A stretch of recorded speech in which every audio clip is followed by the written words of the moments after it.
Next question number 19। देखिए इसमें क्या कह रहा है, कह रहा है 200 logs are stacked in the following manner. अब पहले इसमें डायग्राम समझते हैं। क्या है, कुछ लकड़ी के जो बोटे होते हैं लॉग्स, उसको रखा गया है इस तरह से। सपोज यह सरफेस है, यह पहला रो रखा गया है, इसे हम मान लेते हैं जो बॉटम में है, इसे मान लेते हैं फर्स्ट लेयर। इसके ऊपर जो है यह आपका सेकंड लेयर रखा गया है।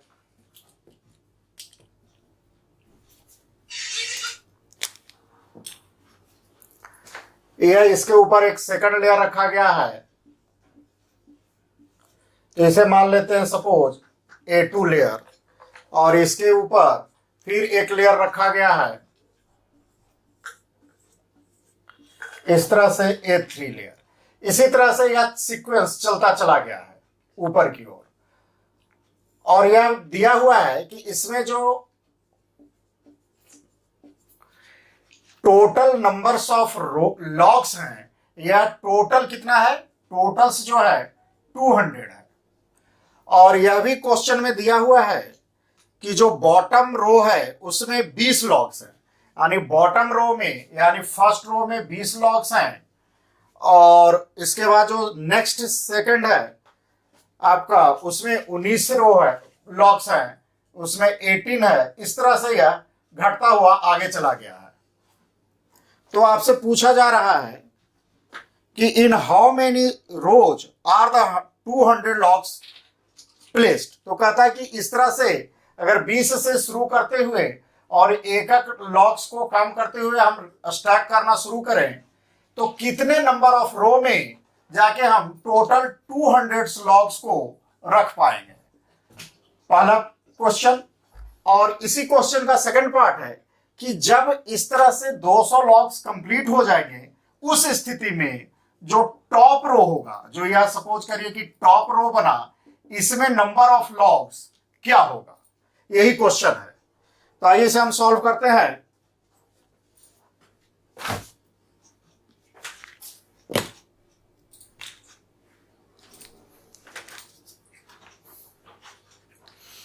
देखिए डायग्राम को ध्यान से देखते हैं।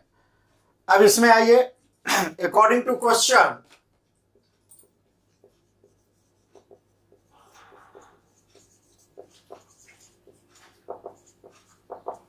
अकॉर्डिंग टू क्वेश्चन क्या है, टोटल लॉग्स कितने हमें अरेंज करने हैं, 200। Total logs equal to 200। That means कह सकते हैं या एसएन का वैल्यू दिया हुआ है, सम का। सेकेंड है नंबर ऑफ रोज।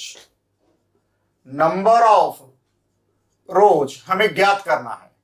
यह जो नंबर ऑफ रोज है, first row, second, third, fourth, कितने रो बनेंगे, या नंबर ऑफ रोज हमें ज्ञात करना है, यानी n इक्वल टू व्हाट हमें ज्ञात करना है।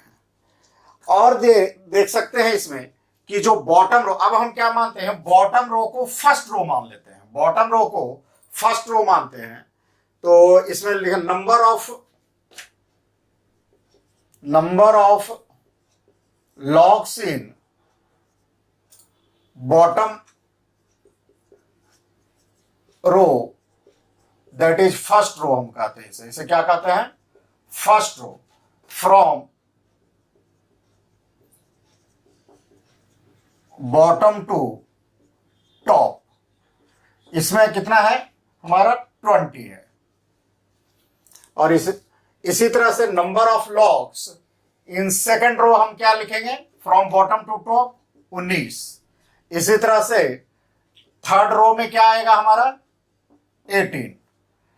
इसी तरह से फोर्थ रो में क्या आएगा, लेकिन रो की जो नंबरिंग है कहां है, बॉटम से टॉप की ओर, इस सीक्वेंस में नंबरिंग कर रहे हैं। तो क्या हुआ आएगा हमारा 17 एंड शो ऑन। तो इस तरह से क्या हमें लिस्ट ऑफ नंबर क्या जनरेट हो रहा है, लिस्ट ऑफ नंबर हमारे क्या जनरेट हो रहा है, 20, 19, 18, 17 एंड शो ऑन। अब देख लेते हैं क्या यह नंबर जो सीरीज है एपीज में है, इसके लिए हम इसे कॉमन डिफरेंस देखते हैं। इसलिए common difference equal to successive टर्मों का डिफरेंस, यानी second term minus first term, या यूं कहें third term minus second term, यानी -1, जो कि हर में फिक्स आ रहा है, यानी यह फिक्स्ड है। चूंकि कॉमन डिफरेंस फिक्स्ड है, इसलिए जो यह सीरीज है वो क्या होगा, यह जो सीरीज हमारा बन रहा है 20, 19, 18, 17, यह हमारा एपी सीरीज बनेगा। कौन सा सीरीज बनेगा? एपी बनेगा, क्योंकि कॉमन डिफरेंस क्या है? फिक्स है। This means it forms an AP because common difference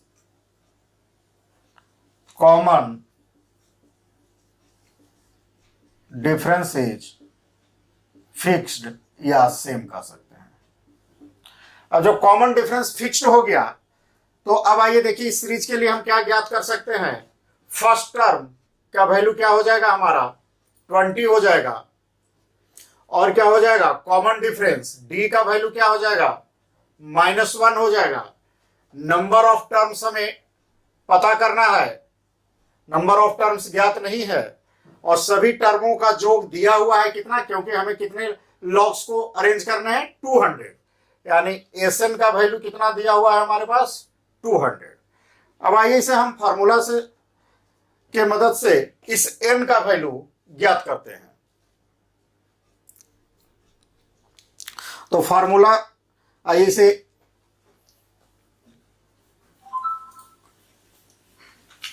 phone को साइड कर दो। आइए देखिए फार्मूला हम लोग क्या जानते हैं।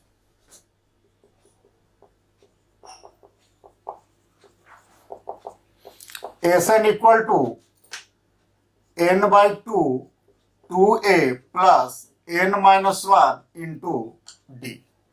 अब आइए देखिए हमें क्या नंबर ऑफ टर्म्स हमें ज्ञात करना है जो पता नहीं है। तो n/2 फर्स्ट टर्म हमें कितना दिया हुआ है? 20 plus n number of terms हमें पता नहीं, तो n रहने देते -1। डी कॉमन डिफरेंस कितना है? -1। और एसएन टोटल कितने हमारे पास लॉग्स हैं? 200, यानी एसएन का वैल्यू कितना दिया हुआ है? 200। अब आइए इसे क्या करते हैं, इस 2 से इसे मल्टीप्लाई कर देते हैं, तो क्या बनेगा? यह 400 इक्वल टू n, और यह क्या बन जाएगा? 2×2 40, और ये -1 से इसे हम मल्टीप्लाई कर देंगे तो क्या बनेगा? -n + 1 minus. अब इसे और कर देते हैं सिंप्लीफाई, तो 400 equal to 40n minus n² plus n। अब इसे हम इस तरह से कर देते हैं, इस n इसको इधर ले आते हैं तो क्या बनेगा हमारा? n², और 40n और n कितना हो गया? 41, और जब इधर आएगा तो क्या होगा? -41n plus 400 equal to 0। अब देखिए यह एक क्वाड्रेटिक इक्वेशन बन गया है। अब इसे हम सिंप्लीफाई करते हैं।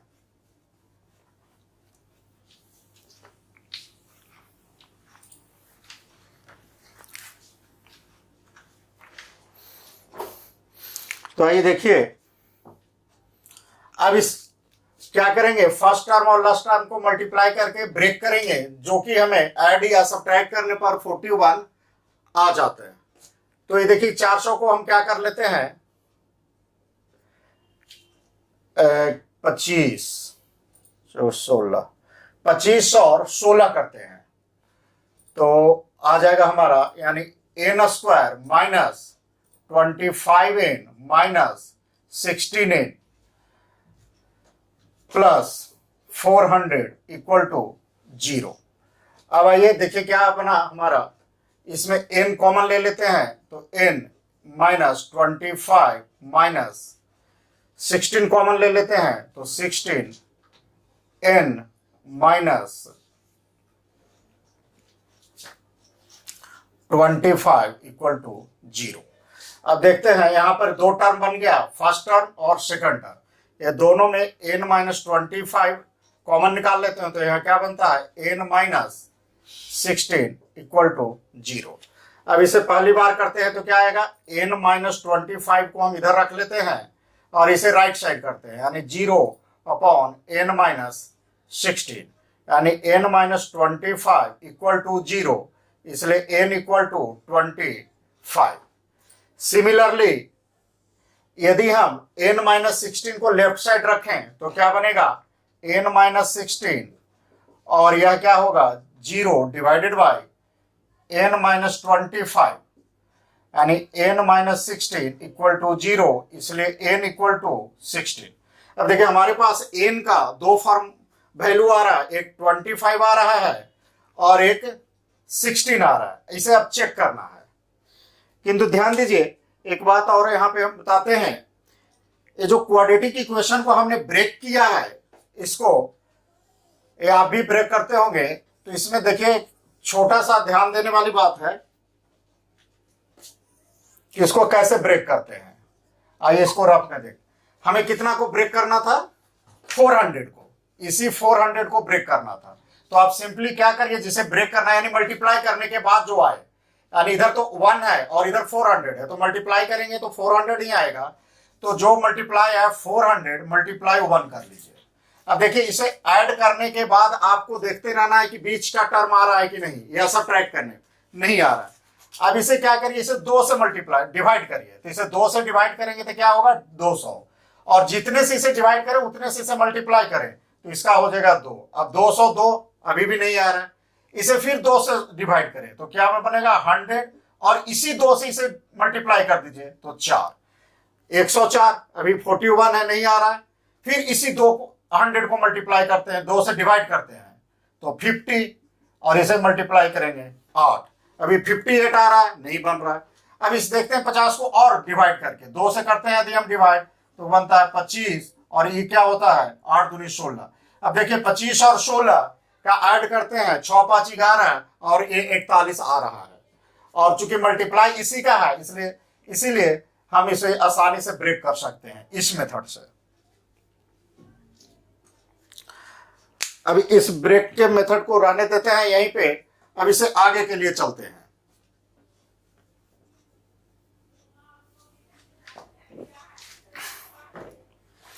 अब यदि इसमें हमारे पास क्या हो रहा है, n का 2 वैल्यू आ रहा है, यानी नंबर ऑफ रो का वैल्यू 25 आ रहा है और नंबर ऑफ एक 16 आ रहा है। तो अब हमें चेक करना है कि क्या दोनों वैल्यू सही है या गलत है, क्योंकि हमें केवल 200 ही लॉग्स को रखना है। तो देखते हैं, यदि पहला बार लेके if n equal to 25, n को हम क्या मानते हैं 25 मानते हैं। जब n को 25 मानते हैं यानी टोटल रो क्या होना चाहिए हमारा 25 रो होता है। तो देखते हैं कि टॉप रो में कितना बचता है। तो टॉप रो में बचने के लिए क्या होगा formula, A N equal to A plus n minus 1 into D, और हमें टोटल 25 रो मिला है, यानी A25 equal to A first row में हमारा कितना है, चूंकि नीचे से चले हैं तो फर्स्ट रो में कितना है 20 प्लस नंबर ऑफ रो कितना है, में 25 मिला है, minus 1 into D, common difference कितना है आया है हमारा -1, तो क्या हो गया 20, और एक क्या हो गया 24, और 24 में से x मल्टीप्लाई हुआ तो क्या हो गया -24, यानी -4। तो टॉप रो में यह बता रहा है अगर हम नंबर ऑफ रोज 25 लेते हैं तो अपर रो में बता रहा है कि -4 लॉग्स होगा। तो लॉग्स कभी भी जो होगा लॉग्स की संख्या वो माइनस में नहीं हो सकता है। इसका मतलब है कि जो टोटल नंबर ऑफ रोज आया है 25 यह सही नहीं है। तो यहां लिख सकते हैं, इसको हम रिजेक्ट करते हैं, रिजेक्टेड। क्यों रिजेक्ट हो रहा कर सकते हैं, because number of logs can not be negative, यह निगेटिव नहीं हो सकता है, यानी नंबर ऑफ रोज तो 25 है, यह सही नहीं है, इसे हम रिजेक्ट करना पड़ेगा। अब हमारे पास एक ऑप्शन और आया था आंसर n इक्वल टू 16। तो अब देखते हैं इफ n इक्वल टू 16 यानी टोटल नंबर ऑफ रोज कितना हो, 16 हो। जब टोटल, तो हम फॉर्मूला देखते हैं कि टॉप रो में क्या बचता है हमारा, यानी a N equal to A plus n minus 1 into d, यानी ए 16। तो ए हमारा फर्स्ट कितना है 20 plus 16, N equal to 16 minus 1 और डी माइनस 1।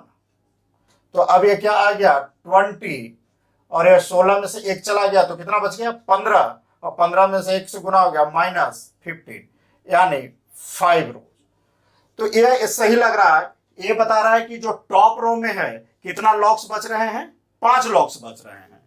इसलिए आप लिख सकते हैं हेंस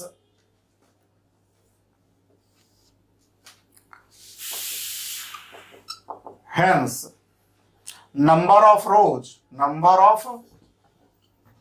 रोज इक्वल टू 16 और number of logs in top row में कितना आया 5। यह हमारा फाइनल आंसर बनता है।